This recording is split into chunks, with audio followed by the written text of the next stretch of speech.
नमस्कार, मी उर्वी सावंत। आज मी तुम्हाला लहानांपासून मोठ्यांपर्यंत अगदी सगळ्यांना आवडणारे असे मुंबईचे फेमस बटाटे वडे कसे बनवायचे ते दाखवणार आहे। तर चला पटापट सुरुवात करूया। सर्वप्रथम इथे मी बेसनाचं पीठ भिजवून घेणार आहे। त्यासाठी मी 3 कप एवढे बेसन, अर्धा कप एवढं तांदळाचं पीठ, 1 चमचा ओवा, अर्धा चमचा हळद आणि 1 चमचा काश्मीरी लाल मिरची पावडर आणि चवीनुसार मीठ। आता ह्याच्यात मी सर्वप्रथम अर्धा ग्लास पाणी घालून हे पीठ चांगलं आपल्याला मिक्स करून घ्यायचं आहे। आता पुन्हा ह्याच्यात अर्धा ग्लास पाणी घालून ते पीठ चांगलं मिक्स करून घ्यायचं आहे।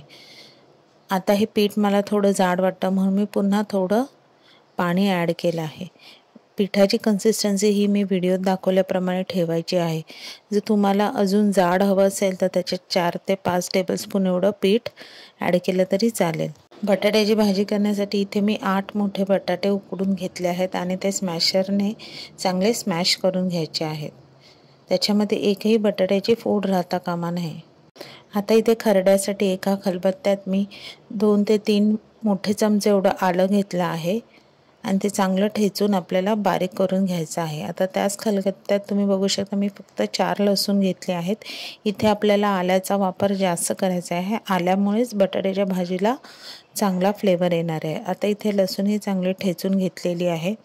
आता त्याच खलबत्त्यात मी 8 ते 10 एवढ्या हिरव्या मिरच्या, ह्या कमी तिखटाच्या मिरच्या मी वापरल्या आहेत, त्याही चांगल्या बारीक ठेचून घ्यायच्या आहेत। आता फोडणीसाठी एका मोठ्या कढईत मी 2 मोठे चमचे एवढे तेल घेतले आहे। तेल चांगलं तापल्यावर त्याच्यात 1 चमचा एवढं राई घालायची। राई तडतडली की हिंग, कढीपत्ता आणि 2 मूठ एवढी कोथिंबीर मी फोडणीला घातली आहे। आता त्याचाच आपण केलेला खरडा घालून ही फोडणी चांगली शिजवून घ्यायची आहे। आल्याचा कच्चेपणा जाईपर्यंत आपल्याला शिजवून घ्यायचे आहे। आता त्यातच मी 1 चमचा एवढी हळद घालून चांगलं परतून घ्यायचं आहे। आता फोडणी चांगली शिजली की त्याच्यात स्मॅश केलेले बटाटे ॲड करायचे।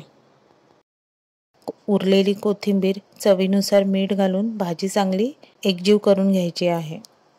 आता भाजीला हा चांगला मसाला लागला पाहिजे अशी व्यवस्थित चांगली भाजी परतून घ्यायची आहे। आता तुम्ही बघू शकता इथे भाजी चांगली व्यवस्थित नीट मिक्स केलेली आहे। आता ह्या भाजीला 5 ते 7 मिनिटं चांगली दणदणीत वाफ आणायला द्यायची आहे। आता ही तयार झालेली भाजी मी एका प्लेटमध्ये थंड करण्यासाठी ठेवली आहे। भाजी पूर्ण थंड झाल्यावरच त्याचे बटाटे वडे बनवायला सुरुवात करायची आहे। आता इथे मी तुम्हाला एक गोल बटाटा वडा करून दाखवते।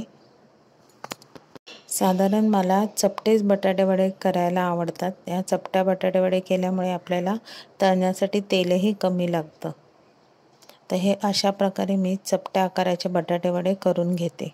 आता हे बटाटे वडे करेपर्यंत मी साईडला मीडियम फ्लेमवर तेल तापत ठेवलेलं आहे, म्हणजे आपले बटाटे वडे होईपर्यंत तेलही चांगलं तापेल।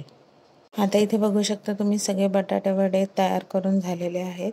आता हे तेलाचं टेम्परेचर चेक करण्यासाठी मी थोडंसं बेसनाचं पीठ घातलं आहे। ते तुम्ही बघू शकता घातल्यावर पटकन वर आलेलं आहे। आता ह्याच्यात आपल्याला एक एक करून बटाटा वडा चांगला बेसनाच्या मिश्रणात घोळून आपल्याला तेलात सोडायचं आहे। इथे तेलाचं टेम्परेचर मी मीडियम ठेवलेलं आहे, म्हणजेच बेसन चांगलं आतपर्यंतच शिजेल। आता इथे तुम्ही बघू शकता चपटा बटाटा वडा हा तेलात पूर्णपणे असा बुडालेला आहे आणि गोल बटाटा वडा असा वर राहिला आहे, तो पूर्णपणे असा बुडालेला नाही आहे। म्हणून चपटे बटाटे वडे करायला आपल्याला तेलही कमी लागतं। आता इथे बेसनाचं कवर पातळ असल्यामुळे शिजायला जास्त वेळ लागणार नाही। जर तुम्हाला बेसनाचं कवर जाड हवं असेल तर त्याच्यात तुम्ही 4 ते 5 टेबलस्पून एवढं चण्याचं पीठ ॲड करू शकता, पण मला शक्यतो हे बेसनाचं कवर पातळच आवडतं। बेसनाचं कवर जर जाड असेल तर खाण्यात काही मजा येत नाही। हे 4-5 बटाटे तळून झाले आहेत। आता आपण पावामध्ये लसणाची चटणी घेऊन त्याच्यात तळलेला एक बटाटा वडा, त्याच्यावर पुन्हा थोडी लसणाची चटणी, तुम्हाला हवं असेल तर हिरवी चटणी आवडत असेल तर तीही तुम्ही ॲड करू शकता। मध्ये बारीक चिरलेला कांदाही ॲड करू शकता। आता इथे तुम्हाला मी एक बटाटा वडा दाखवते बघा तोडून, किती छान वाटतोय की नाही, बघूनच खावंसं वाटतं। तर मग तुम्हाला ही बटाटा वड्याची रेसिपी आवडली तर रेसिपीला लाईक करा, शेअर करा, कमेंट करा। चॅनलवर नवीन असाल तर चॅनलला सबस्क्राईब करायला विसरू नका आणि ह्या नवीन व्हिडिओच्या नोटिफिकेशनसाठी बेल आयकॉनला प्रेस करायला विसरू नका। तोपर्यंत मस्त मस्त राहा।